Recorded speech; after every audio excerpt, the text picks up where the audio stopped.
Hello everyone and welcome back to the Great Book of Grudges. My name is Nathan and today we're going to talk about Warhammer the Old World. Yeah, because there's a few things that Games Workshop need to clarify. You see, there's a lot of information regarding Old World out there. Some stuff is revealed on the Warhammer community website. That's the main area where you can get information. However, there's other bits of information which has arrived through live streams, through events such as, for example, Warhammer Fest, that need to be clarified in certain locations. And even some stuff on Warhammer community, because if not, then you're just getting a bunch of YouTubers spilling the wrong information. Yes, there are some people out there, like for example, oh look, there's not going to be a launch box. This was in reference to the whole no starter box situation, but that was quickly clarified by Games Workshop staff members.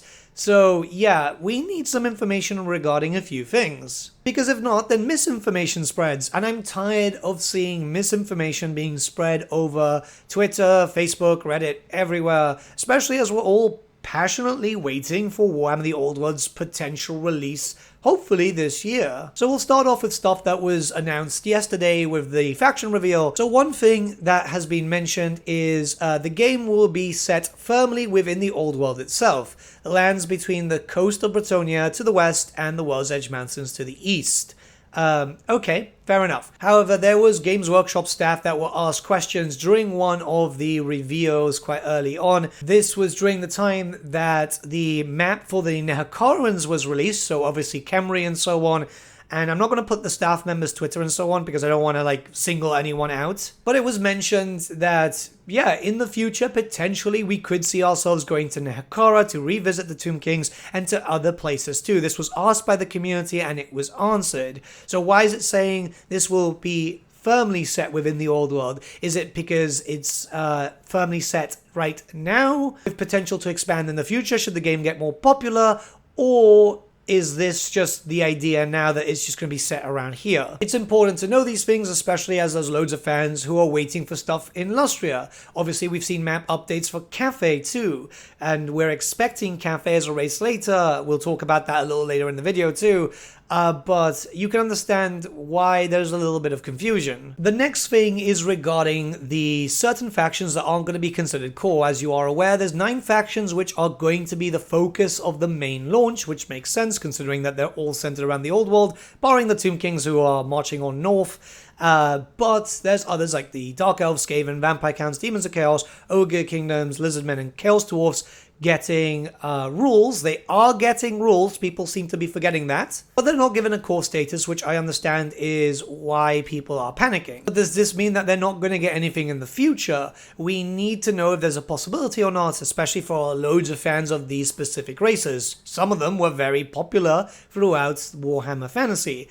Obviously, we know that this is the first wave for the core, and, well, they even said, it's like, oh yeah, it's going to the Mountains of Morn, so why are Ogre Kingdoms not considered core, right? I genuinely believe that there's going to be further packs in the future, in the second wave and so on, because they specifically said first wave, and I know a lot of other people do too, but Games Workshop need to clarify that there is the potential for future waves, or else people are just going to be, losing their mind. Not being funny, but having gone through a bunch of the different mediums, there's a lot of people who are just going full panic mode without actually, reading the actual article. Though I will say that some clarification is very, very helpful, especially when it comes to certain things like this, to avoid miscommunication and to avoid clickbait YouTubers screaming, oh my god, this is going to fail. If you're watching this and you're one of those people, you know who you are.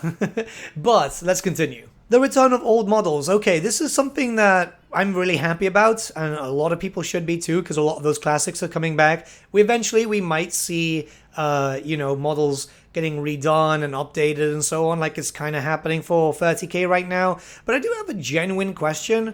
Why is the Treeman back, right? So there's a bunch of models that have been updated in the past through Age of Sigmar or even through the End Times. I believe that the Treeman was updated for the End Times. Okay, no, this Treeman specifically was actually updated during 8th edition. It's in the back of the 8th edition army book. So why are we going back? I don't understand. Is this because these new Treemen are widely used in Age of Sigmar? Because they did say something about cross-compatibility, but yeah, no, that's absolutely stupid. I'll be very honest with you, the newer miniature is so much better than the old one, as the old one did not really age well at all. It was also metal and it was a hassle to paint, because it chips a lot. What other miniatures that did get updated won't show up? Better yet said, what models do we not have coming back, right? This is something that's very important to note, as there are people who are excitedly waiting with their armies. Another thing regarding old miniatures, and also focused around the core factions, will the core factions have their old miniatures back? There's a lot of core factions, again, very much beloved. They need to have their models available. Ogres are still there, because obviously they're Ogre more tribes, or whatever their name is in Age of Sigmar. Skaven and demons and so on, but vampire counts, right? Or are people just going to use the new zombies? Chaos Dwarfs, they've been gone for a long time. We're expecting Chaos Dwarfs in Age of Sigmar too, but who knows when that's actually going to happen. The old miniatures are classic. Will they make some of the old miniatures which aged very well, just like, for example, the Bretonnian Knights, available to made-to-order basis? I've got all these armies, so it doesn't bother me, but I know there's some people who are interested in the Dark Elves, people who watch Total War, play Total War, and are wanting to play Dark Elves, or wanting to play Chaos Dwarves, especially now since the Chaos Dwarf release was so popular.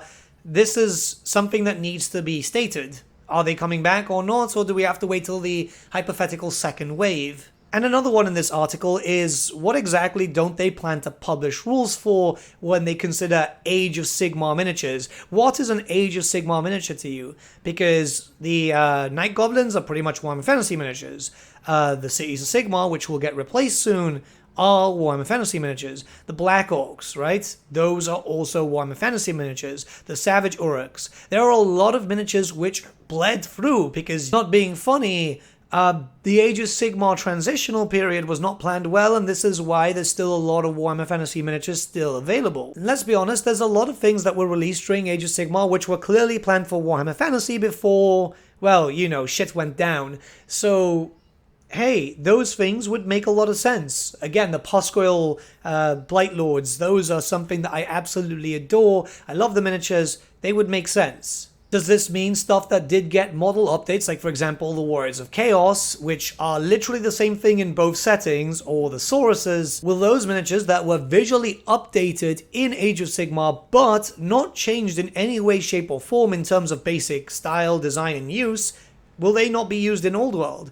Do they fully expect, do they absolutely fully expect people to go back to older models that are literally as old as, say, for example, myself, 30 years old, well, 31, but you know, some of those casts will be very, very old when there's newer stuff that can literally fit on the bases, right?